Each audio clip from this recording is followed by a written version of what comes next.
araw-araw mong trabaho? Alam mo, sobrang busy din niya. Buti na lang din kasi sa sobrang busy ko, naging busy din siya dahil maglo-launch na itong pick up. And ang nakakatuwa dahil ang dami ng drivers na nag-a-apply sa amin. Ang dami na rin basta na nakakatuwa yung respond ng natutuwa sila. Kabahan na ang Grab.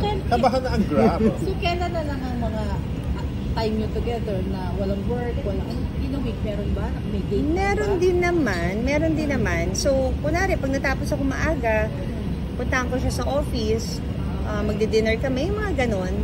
So, kasi yung mga little time na ganon, very important yun eh. Diba? Tapos sabay na kami uuwi. Yun. So, wala pa talaga yung baby? Yung baby, sabi nga niya, nagpaparinig siya minsan. Sabi ko, tapusin muna natin to, launch muna natin yung pick up, tapusin ko muna yung show ko and yung concert ko and para medyo relax na, 'di ba? Pagkatapos may papasok na ng mga bago. Yun nga, pag sinabi ko magbe-baby ako, ang dami pumapasok. Hindi ka na baby. Question. Hindi nyo kino-consider na magpa-freeze just to be sure? Kasi doon na naman din kami papunta. Parang sayang lang. Ang hirap pag nagpa-freeze ka daw, it's like in vitro din daw, na may mga injection pa.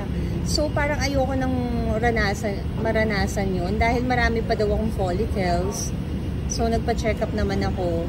I'm okay pa daw. Pero wag na nga lang patatagalin. Siguro ang pinaka timeline ko hanggang next year. Kailangan mag-baby na ako. Next year kailangan buntis na ako. Parang ganun. Tapos may launch kayong bagong business. Yung pala yung bagong baby niya. Okay, thank you. Thank you.